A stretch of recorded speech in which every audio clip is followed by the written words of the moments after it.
projecteur sur l'Afrique qui bouge à travers les innovations et les expériences qui font bouger les lignes. Une occasion de réfléchir aussi sur la marche de l'Afrique avec nos invités.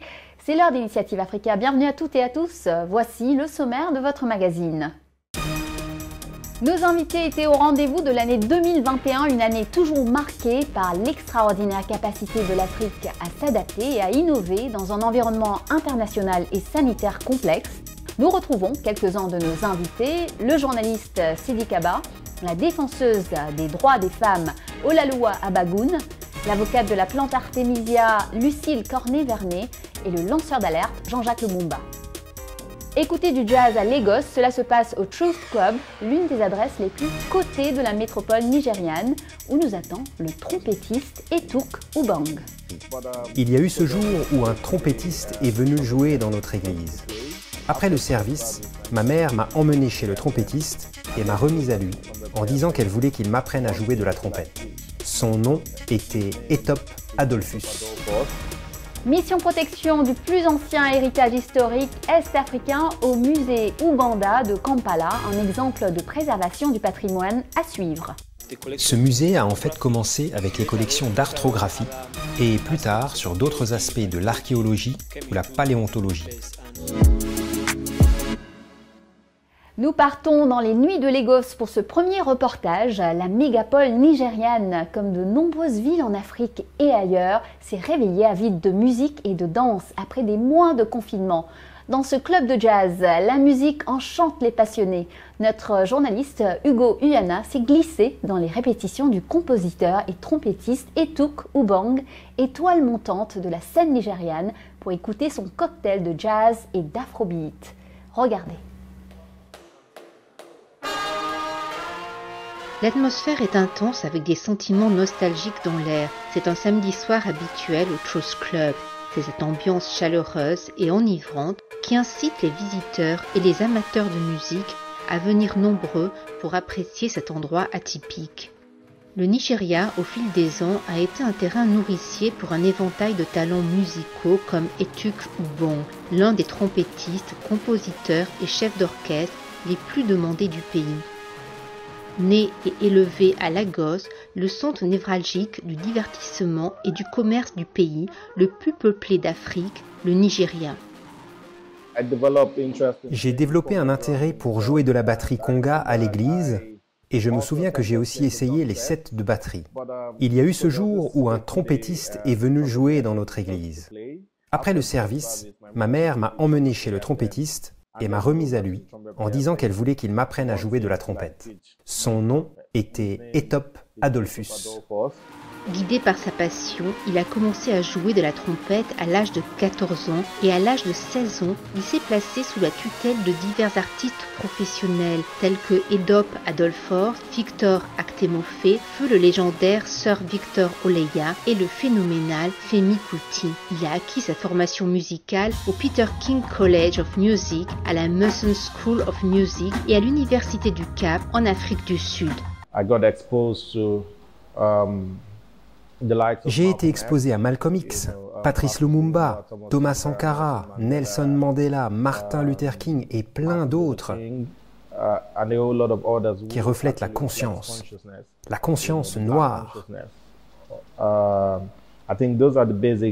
Je pense que c'est l'influence fondamentale que j'ai eue musicalement et qui m'a poussé à devenir musicien et qui je suis aujourd'hui.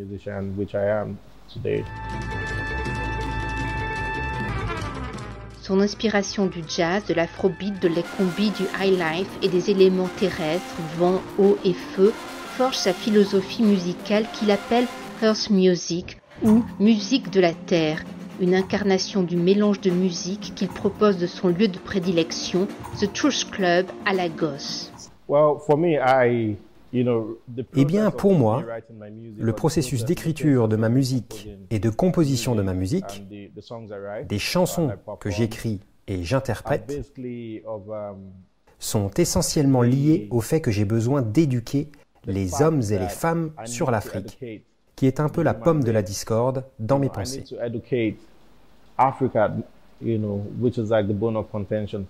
Les hommes africains, Ils ne connaissent pas toujours leur histoire. Ils ne savent pas, par exemple, que l'Afrique n'est pas le nom originel de l'Afrique. Ils ne savent pas qu'Alkebulan est le nom originel de l'Afrique. Il se produit avec Etuk Philosophy, son groupe énigmatique dont les rythmes et les beats libèrent les prouesses musicales d'Etuk. Avec son groupe, ils ont tissé un lien au-delà de la scène. Sa chanson a un message positif qui aborde les maux de la société, mais s'adresse aussi au cœur et à l'esprit des auditeurs. Nous jouons depuis quelques années maintenant et nous exprimons nos pensées à travers la musique ici. Les défis et l'expérience de jouer pour Etuk's Philosophy font du groupe l'un des meilleurs groupes au monde, car il comprend des instruments et des instrumentistes incroyables.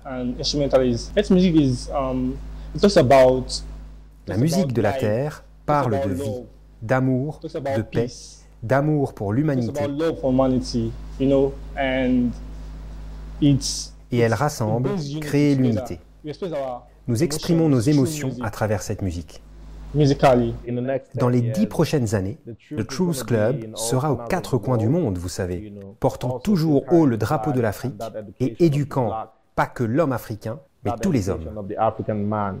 Avec 2 albums et un extended play, il s'est produit sur différentes scènes en Afrique et même au-delà, avec plus de 10 000 ventes de billets. Sa chanson Black Debtor était numéro 2 sur la Corner Playlist sur Apple Music Jazz et son album Africa aujourd'hui figurait dans le top 10 de la playlist de la BBC 3 Radio.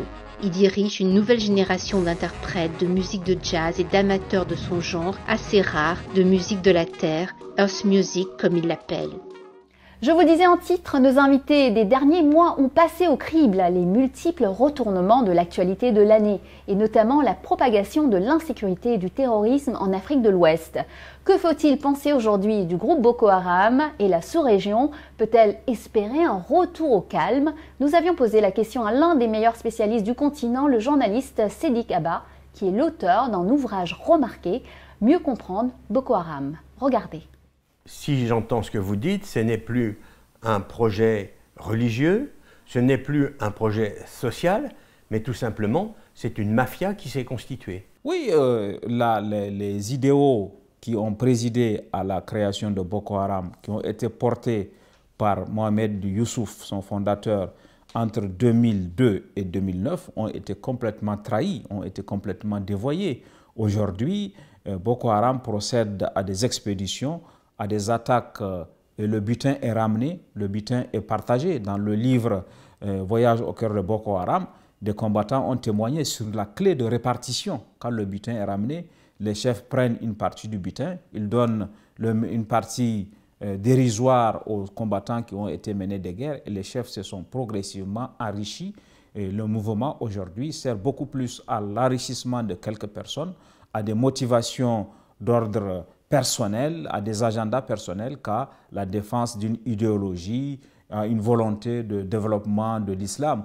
Toute la propagande qui est faite autour de l'idée du califat qu'on veut créer ne sert qu'à être instrumentalisée pour rapporter des biens matériels et des biens en numéraire à quelques personnes qui sont les dirigeants du mouvement.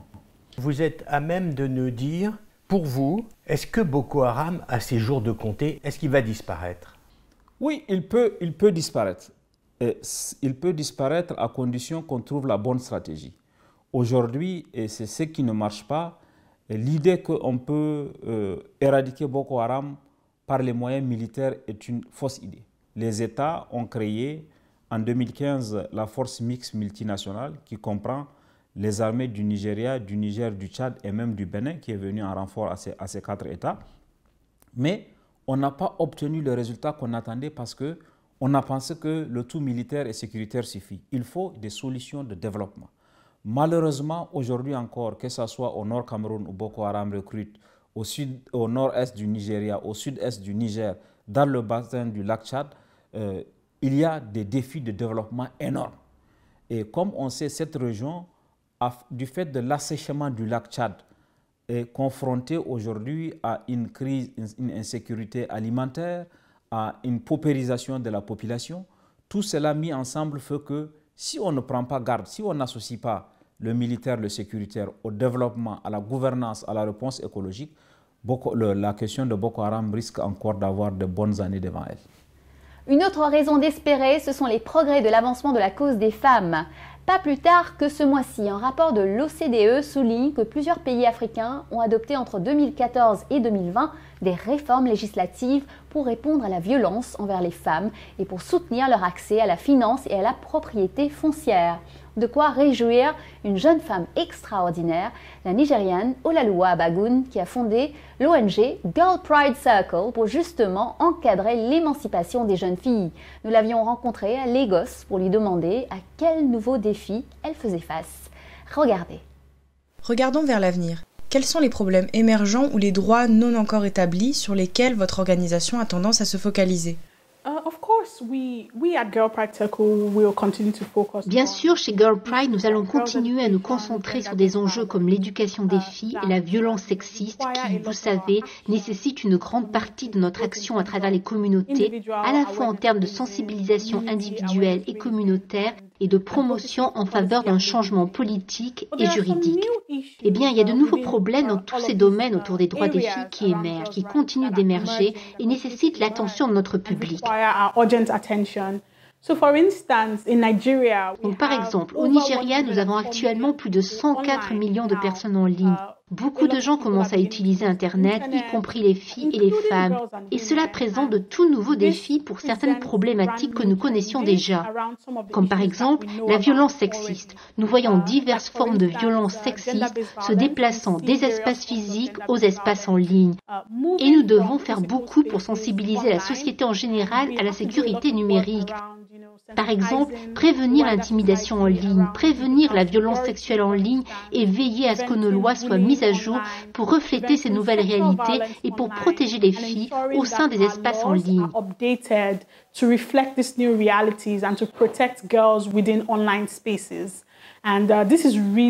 c'est vraiment très important. Nous voyons que les droits des filles sont de plus en plus à l'ordre du jour. Mais pour nous, il n'est pas l'heure de se reposer. Il est l'heure de faire encore beaucoup plus pour que les droits des filles et des femmes ne soient pas seulement quelque chose dont nous parlons, mais une réalité qui se vit, une réalité que nous voyons et ressentons.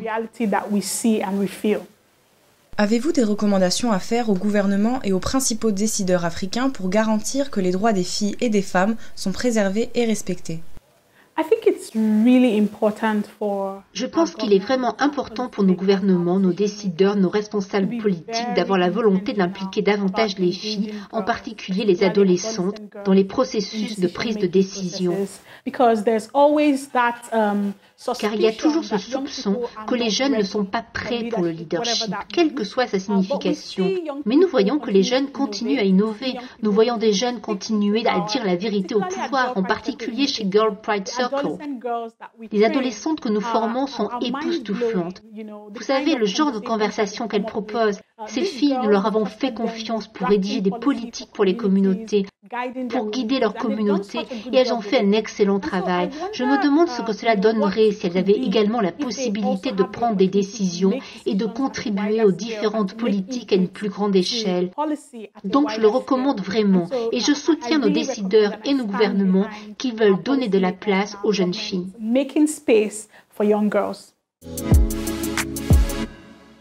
Bienvenue pour la deuxième partie de notre émission.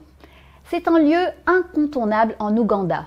Musique traditionnelle, archéologie, ethnographie, paléontologie, on peut dire que le musée Ouganda de Kampala conserve toute la mémoire de l'Afrique de l'Est et d'un passé distant de plusieurs milliers d'années. Un travail remarquable qui a incité la Banque mondiale à financer une extension des bâtiments de cette institution culturelle hors norme. Notre journaliste Kenny Kiza s'est rendu sur place pour en savoir plus. Regardez. Cet édifice est situé au sommet d'une colline dans le vieux Kampala, l'une des collines sur lesquelles cette capitale a été fondée. Son nom, Fort Lugard, est dérivé de la personne qui l'a édifié ici, Frederick Lugard, ancien soldat britannique, mercenaire, explorateur de l'Afrique et administrateur colonial en Ouganda. C'est donc ici, sur la colline Old Kampala, que le musée de l'Ouganda a été créé au début du XIXe siècle. Au fur et à mesure que le nombre de collections augmentait, le lieu devenait trop petit et le besoin de déménager dans un espace plus grand s'est fait ressentir. Et ainsi, c'est sur la colline de Kitante que le musée de l'Ouganda a finalement été installé. Une variété d'objets d'intérêt historique, scientifique, artistique et culturel sont stockés et exposés ici.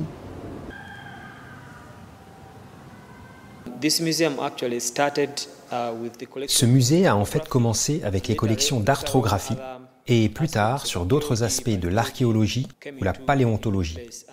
Le musée est divisé en différentes sections qui sont en fait un peu thématiques, y compris la science et l'industrie, et ici, où nous nous trouvons, c'est la section musique traditionnelle. L'âge de pierre de l'Ouganda, l'ethnographie qui parle généralement de l'aspect culturel de l'Ouganda, et qui sont en fait les collections de base qui ont été créées pour ce musée. Ensuite, nous avons la section d'histoire naturelle. Le Musée national de l'Ouganda offre des services éducatifs sous forme de démonstrations, de programmes de sensibilisation et d'ateliers, entre autres. Ce singe fossile qui a été découvert dans le nord-est de l'Ouganda fait partie d'une collection unique dans ce musée.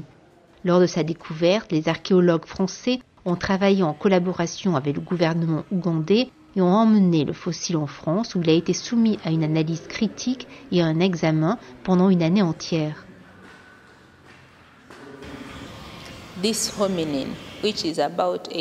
Cet hominidé date d'il y a environ 18 millions d'années et il avait un cerveau proche de celui des êtres humains. Il a des caractéristiques comme des sinus durs qui le rapprochent de l'être humain. Que peut-on en déduire ? Il y a 18 millions d'années, ces espèces qui vivaient, quels étaient leurs comportements ? Vous savez, c'est à travers ces ADN et ces analyses que nous pouvons répondre à ces questions. Récemment, le musée a introduit une innovation avec des véhicules d'exposition qui ont été officiellement utilisés par les présidents de l'Ouganda depuis l'indépendance. Exemple, avec cette Rolls-Royce qui était conduite par le Royal Sir Edward Mutesa II, qui fut le tout premier président de l'Ouganda après l'indépendance. Dans un autre registre ici, ces huttes au toit de chaume illustrent une partie des modes de vie traditionnels des différentes tribus en Ouganda. Une autre activité historique qui a eu lieu en Ouganda durant de longues années et qui a traversé des siècles à travers la mémoire de nombreuses personnes, y compris les citoyens locaux, c'est l'extraction du pétrole. Quant à cette exposition ici, elle présente les événements historiques dont l'industrie pétrolière ougandaise a été le témoin au fil des ans. L'apparition de l'or noir en Ouganda remonte à 1920, lorsque des études préliminaires sur le pétrole ont été effectuées. C'est une façon de faire également savoir aux Ougandais ce que leur pays détient.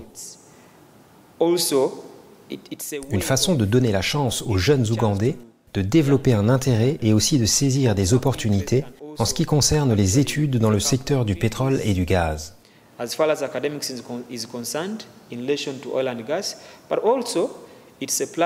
Enfin, c'est surtout une plateforme pour tous les Ougandais afin de vraiment trouver des opportunités économiques et financières dans ce secteur. Au fil du temps, de plus en plus d'objets anciens ont été collectés, créant ainsi un nouveau besoin d'espace toujours plus grand pour les exposer. Comme vous pouvez le voir, c'est un musée national dans lequel nous nous trouvons.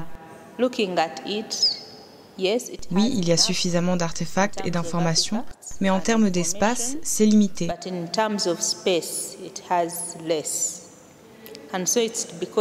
Et c'est ainsi à cause de la demande. Et nous avons pensé qu'il serait prudent de travailler sur un projet d'expansion. Une fois terminé, c'est un nouveau look que prendra le musée ougandais, avec une structure à 4 étages comprenant un laboratoire moderne dans lequel les analyses et l'examen des artefacts collectés pourront être effectués localement, mais aussi plusieurs salles d'exposition, de nombreux bureaux et une salle high-tech hautement sécurisée. Nous allons étudier diverses options pour voir, vous savez, comment nous pouvons gérer au mieux cet endroit pour qu'à la fin, ou peut-être au cours des 5 prochaines années, nous soyons autonomes, sans toujours avoir recours au financement du gouvernement ou des donateurs. Ce projet stimulera non seulement le secteur du tourisme en Ouganda, mais contribuera également à la création d'emplois et à l'élévation du niveau des travaux de recherche, non seulement en Ouganda, mais aussi dans le monde entier. La tradition africaine, c'est aussi le respect de la nature et des plantes. Que peut apporter au monde l'expérience du continent? C'est une question plus que jamais à l'ordre du jour. À Paris, une femme s'est plongée avec passion dans les apports bénéfiques de la plante Artemisia, utilisée en Afrique contre le paludisme. Elle nous avait confié les secrets de cet arbuste qui pousse en Chine et sur le continent. Regardez.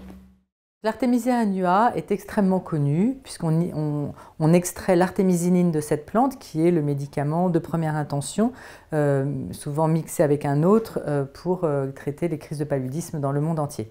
L'Artemisia annua vient de Chine, c'est une plante annuelle, elle vient du Sichuan, c'est une plante de haut plateau et donc au départ elle n'est pas du tout adaptée à l'Afrique. Elle a été adaptée petit à petit depuis des dizaines d'années quand même et aujourd'hui on a vraiment des plantes qui peuvent pousser dans des milieux aussi différents que le biotope subsahélien que complètement tropical. Donc cette plante, Artemisia annua, en fait a des centaines de principes actifs. C'est pour ça qu'elle traite aussi d'autres parasitoses. Il y en a 23 qui ont été isolés et qui travaillent, qui sont utiles contre le plasmodium, l'agent infectieux du paludisme. Donc on pourrait dire que c'est quand même une polythérapie. Ça n'est pas une thérapie avec simplement l'artémisinine qu'on connaît très bien, mais il y a d'autres molécules qui ont aussi d'autres avantages très important pour traiter le paludisme. Pour l'Artemisia afra, c'est une plante aussi originaire d'Afrique, mais qui n'est pas annuelle comme l'Artemisia annua, qui est pérenne, donc une plante vivace, qui est un gros buisson, qui est très utilisé en Afrique du Sud. Et puis, elle a remonté le rift et on en trouve jusqu'en Éthiopie. C'est un très joli buisson qui peut être coupé plusieurs fois par an, qui est très amer, hein, la tisane est très amère, mais elle pousse sur les plateaux et elle pousse là où il n'y a pas de paludisme. Donc elle est toujours utilisée contre les parasitoses, les vers intestinaux, etc. Et de plus en plus d'études sont faites sur son intérêt justement dans une parasitose particulière qu'est le paludisme. Et donc ces deux plantes sont vraiment connues des tradipraticiens ou des phytothérapeutes, aussi bien en Asie qu'en Afrique de l'Est, de façon tout à fait évidente. Alors justement, faut-il que l'OMS, l'Organisation mondiale de la santé, réserve plus de ressources aux essais cliniques de médicaments à base de plantes ? En tout cas, l'OMS encourage les essais cliniques avec tout un tas de directives. Elle ne peut pas financer elle-même, puisqu'elle n'est pas un laboratoire pharmaceutique. Et donc, il en revient à des États, à des gouvernements, à des institutions publiques de faire ces études sur un bien commun qui est une plante. L'Artemisia est une plante, il y en a plein d'autres aussi qui peuvent aider pour d'autres maladies.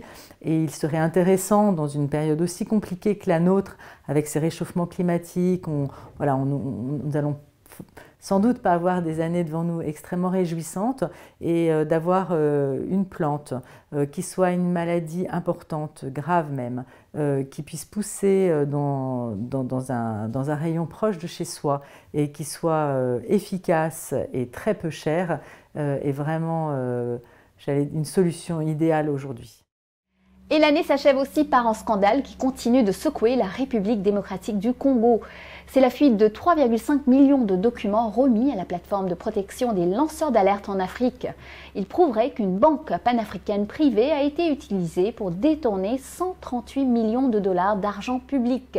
C'est dire que dans un pays potentiellement richissime, premier gisement au monde de cobalt et de nickel, la question de la gouvernance devient extrêmement pressante. Nous avions demandé au lanceur d'alerte, Jean-Jacques Lumumba, lui-même ancien cadre de la banque au cœur du scandale, comment il voyait les nouvelles affaires de corruption dans son pays. Écoutons-le. Le regard que je porte sur ces nouvelles affaires, c'est que depuis les scandales qui ont commencé avec mes révélations en 2016, il n'y a pas eu beaucoup de réformes pour pouvoir limiter cela dans le secteur bancaire, ce qui n'est pas bien. Parce que vous savez, le but pour lequel nous nous battons et pour lequel je me suis battu, c'est aussi pour reformer ce secteur qui ne favorise pas des investissements sains. Et assainir un secteur financier, c'est sauvegarder et protéger toute une économie. Donc cela démontre qu'il y a des réformes à faire, il y a des évolutions à faire pour empêcher que demain, ça ne puisse affecter négativement ce secteur bancaire, parce que vous savez qu'il est très extraverti, il est très dépendant des devises étrangères, du dollar américain principalement et de l'euro. Donc il faut travailler pour que les investissements qui arrivent soient sécurisés.